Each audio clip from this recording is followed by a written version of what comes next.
We begin with President Biden's trip to the Northeast to tour the destruction left behind by Hurricane Ida. After seeing firsthand the damage from historic flash floods and speaking with devastated residents, the president raised the alarm about climate change, calling it a code red. We know there's a lot more to do. That's why we're here. For decades, scientists have warned of extreme weather would be more extreme, and climate change was here, and we're living through it now. We don't have any more time. NBC News correspondent Ellison Barber joins us now. So, Ellison, what else did President Biden say during his visits yesterday, and what can the federal government do to help those devastated by Ida? Hey, Joe, well, let me start by showing you some of what the president saw, because this is one of the homes that he visited during his visit to Manville, New Jersey. This house exploded after what they believe was a gas leak. He met with the family here. They thankfully were not home when the house exploded. You can see what's left of their kitchen here, the stoves. This is the backside of the stoves. They had a young baby. The nursery was on the second floor of this house. All of it gone. The president promised this family and others impacted by this storm in both New York and New Jersey that help is on the way. My message to everyone grappling with this devastation is we're here. We're not going home till this gets done. Well, I really mean that. We're not leaving. We're going to continue to shout as long as it takes to get real progress here. Folks, and we have to take some bold action now. Yes. To tackle the accelerating effects of climate. And the president signed a major disaster declaration for 6 counties in New Jersey that will help to free up federal aid for a host of things, including people being able to apply for funding for temporary housing that they need to stay in, as well as home repairs. He obviously, though, spent a lot of time talking about big picture, what needs to happen next down the road. He said it is important that we as a nation build better, but that's not enough, that because of climate change, this is going to keep getting worse, and that has to be something we really aggressively tackle moving forward. He vowed, promised, talked about the importance, and said that we can do it, of getting to net zero emissions by 2050. Joe? You know, Ellison, this storm hit New York, New Jersey a week ago tonight. For those impacted, though, the work is just getting started. What are you hearing from Manville residents as they try to recover from this? We spoke to a woman who lives not far from here, and she was actually on her neighbor's porch waiting some 13 hours to get rescued. She heard this house explode, saw the fire down the road. She talked to us just about the trauma of that evening and how she is doing her best to rebuild. But really, what she started with was just sharing her story of survival, and we are hearing that from resident after resident. Listen to some of what she told us. This is Julianne, Colorado. It was like all hell broke loose in 5 minutes because we kept watching and watching, and the water wasn't coming. I looked out the window, there was no water, and then just, I don't know. I've never been in a tsunami, but I can imagine all the windows in the basement broke out. The water just started pouring in from every crevice there was everywhere. Just pour. I mean, it filled the whole basement in 15 minutes, up to top of the steps, pouring in the house. On almost every street in this community, you can see piles and piles of trash, furniture, what is left of people's home. Of course, it is easy to call that trash. It is memories, little pieces of people's lives, of families. People here, they have lost everything. They are doing their best, many of them, to rebuild. But from speaking with people like Julianne, Colorado, for her, she said the trauma of that night, the explosions that she heard, she can never live in that home again, even though that is a home that has been in her family for years. Her grandmother lived there before she did. They've been through storms before, but Joe, they say it was nothing like this. Just incredible stories we're still hearing a week later. Ellison, thanks so much for your reporting. Appreciate it. Let's now get a check on your Morning News Now weather. Bill Cairns is back with us. Hey there, Bill. Good morning. Hey, good morning. And we still have 300,000 people without power in Louisiana. Last night, these storms that rolled through the Great Lakes, 100,000 people are in the dark in Michigan. So, we're still seeing areas of severe weather pockets. That has calmed down a little bit since last night, but all of this mess is now going to head towards the Northeast. And some of those areas that we just showed you that got hit hard from Ida's rainfall are at risk of getting some more heavy rain today. So here's the area of severe weather risk. There's about 21 million people included. It does include the nation's capital through Baltimore, Philadelphia, Allentown, all the way back up. Does not include New York City, just to the outskirts of New York City, but the Hudson Valley back up towards the Capital District. And we even, besides the wind damage threat, have a chance of a couple tornadoes today. And then the heavy rainfall threat. The heaviest rain will be in areas where you see the maroon and the yellow and the oranges. That's 1 to 2 inches. That does include all of Rhode Island, Eastern Mass, Maine, and a little bit there outside of New York City and the Poconos. And those are some of the areas outside of Philadelphia that did get some of the flash flooding and some of the heavy rain from Ida. So we'll watch that carefully. And then on top of all this, last night in Georgia, in Moody, Georgia, at the Air Force Base, we had 3 inches of rain in 1 hour. And that's all attached to this tropical system in the Gulf. 50% chance this becomes a depression in the next 48 hours. It's not going to become a big, powerful hurricane or anything like that, but it will bring a lot of heavy rainfall in its wake as we head through areas of Tallahassee, I-10, Panama City, areas around Cross City. This is where we could pick up a lot of heavy rain in a short period of time over the next 48 hours. So most of the active weather today is in the east, but of course in the west we would love a little bit of active weather. It is still hot, it is still dry, and those fires, guys, are still burning, and some of the worst air conditions today are going to be felt all through areas of the Rockies. All right, Bill, thank you so much, and we'll see you next hour. Now to the battle against the spread of COVID. Lawmakers in Kentucky have voted to extend the COVID state of emergency bill until January of 2022 and met to discuss which COVID regulations would continue to be enforced as cases reach record levels 2 weeks in a row. None of those bills included a statewide mask mandate, a topic fiercely debated between lawmakers and the governor.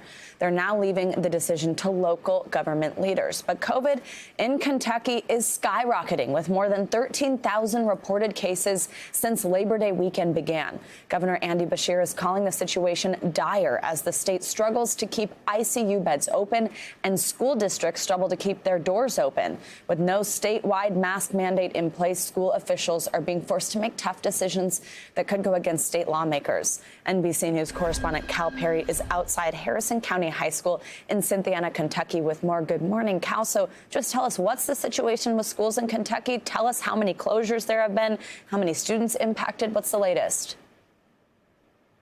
For so many students, it's this start-stop routine. We've had 34 of 171 school districts either shut or have had to shut at some point since schools opened last month. 2 school districts actually having to shut open and are now shut again. So you can imagine how difficult it is, not only for students, but parents as well. The backdrop on this is, as you said, hospitals filling up. Last week in Kentucky was the first week where we dropped below 100 ICU beds available. It is why the governor has said the state is, quote, on the brink as those hospitals really start to stretch the resources. Overhanging all of this is a shortage of labor, both in hospitals and at schools. We had the superintendent here in Harrison County tell our producer Molly Roker that there were 30 teachers out last week. When you have a situation like that, a staffing situation so desperate, you can tell, Savannah, why it's so difficult to keep these schools open.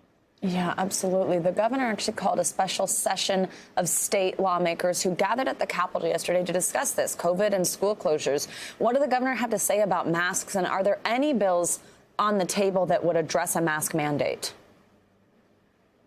Well, the 2 bills that the state is putting forward will actually hamper what the governor can do. Will take mask mandates off the table, both at a school-wide state level and by the state government. That's kind of the priority from the legislature. All of this happening while we actually saw protesters protesting against masks outside the Capitol. So you have this Republican-led legislature fighting a Democratic governor. Take a listen to what Governor Beshear had to say yesterday.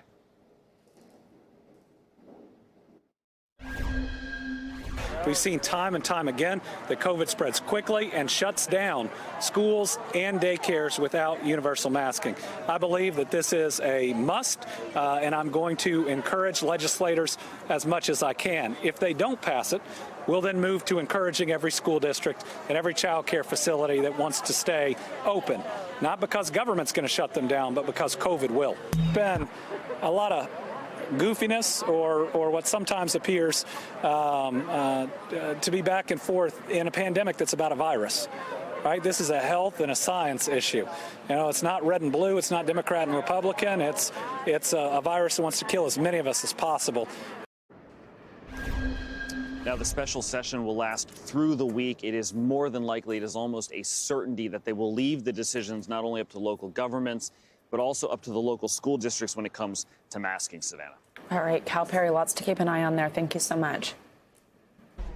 In Afghanistan, the Taliban has cemented its return to power by finally unveiling an interim government. It's an all-male cabinet dominated by hardliners and includes an interior minister who's on the FBI's most wanted list with a $5 million bounty on his head. NBC News correspondent Ali Arouzi joins us now from Tehran with the latest. So first of all, Ali, tell us about some of the more important names in this new caretaker government, and are there any surprises? Good morning, Joe. Well, I think the only people that are going to be surprised are those that believe the Taliban when they spoke about an all-encompassing government that would include women. Look, the interim government that they've unveiled are all men, many of whom have a terrible track record in the U.S. and other countries, some of them even linked to notorious attacks on U.S. forces over the last 2 decades. The Taliban's supreme leader, Mullah Akhundzadeh, has appointed Mullah Muhammad Hassan Akhund as prime minister. He was foreign minister when the Taliban ruled in the 90s and is on a UN blacklist. The interior minister is a man with a ruthless reputation, the leader of the Haqqani militant group, Sirajuddin Haqqani, who is wanted by the FBI. And unlike the wider Taliban, the Haqqani network has been designated a foreign terrorist organization by the U.S., and it maintains close ties with al-Qaeda. Other notable figures include Mullah Yaqub as acting defense minister. He's the son of the former founder of the Taliban, Mullah Omar. A Taliban co-founder, Mullah Abdul Ghani Baradar, who oversaw the signing of the U.S. withdrawal agreement last year, will be deputy prime minister. So it's a pretty Taliban-inclusive interim government. So, Ali, I mean, the Taliban said it wanted an inclusive government. Obviously, there were many skeptics, and it doesn't appear that that's the case in this instance. What's the reaction? How is this going down with Afghans, and what's been the reaction in the U.S. and other countries? That's right, Joe. Despite talk by the Taliban of an inclusive government, it's exclusively made up of individuals who are members of the Taliban or their close associates, and unsurprisingly, no women in the cabinet. Amazingly, Joe, the Ministry of Women's Affairs even seems to have been dismantled for now. And I think that's one of the main concerns for Afghans, is that a lot of what the Taliban promised just isn't going to ring true. The fear is that those were hollow words in order to gain recognition of the international community, to get sanctions lifted, and to receive financial aid. But the reality is that their actions speak louder than their words, and they may have moderated their behavior slightly, but I think that's little comfort to the Afghan people, especially women.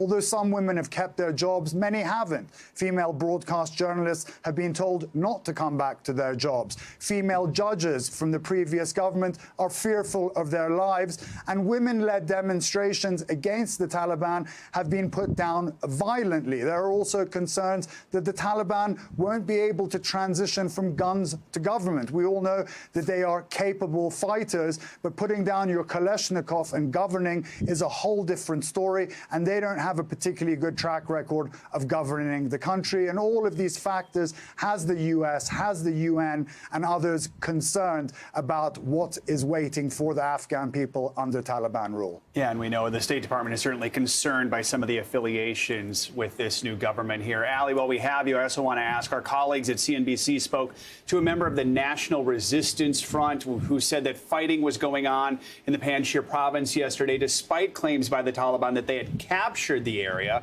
We're also hearing concerns of a humanitarian crisis brewing there. So what's the latest?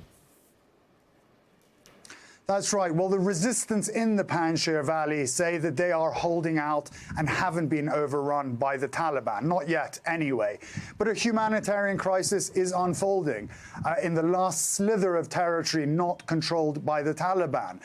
Families are trapped inside what is a narrow valley without enough food or medical supplies.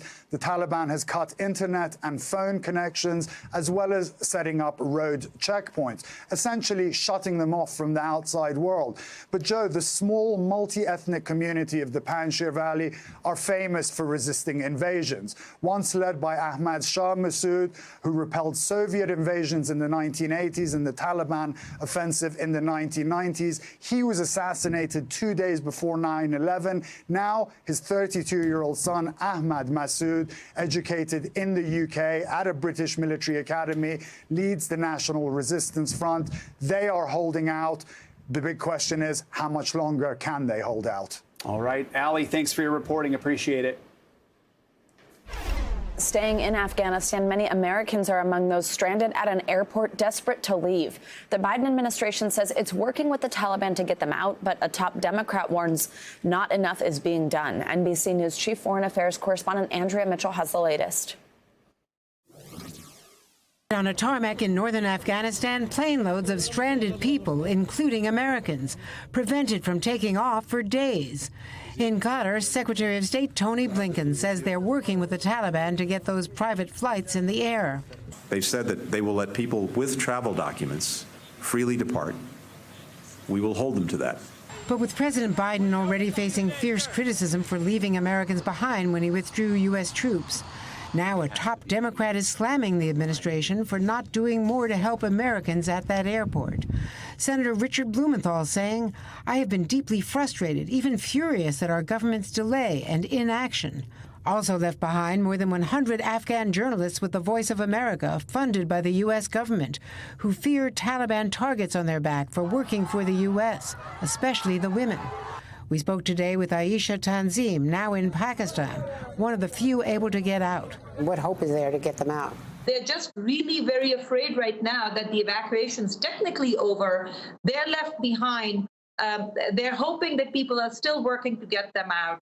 One American still stranded, Nasria, spoke to Voice of America.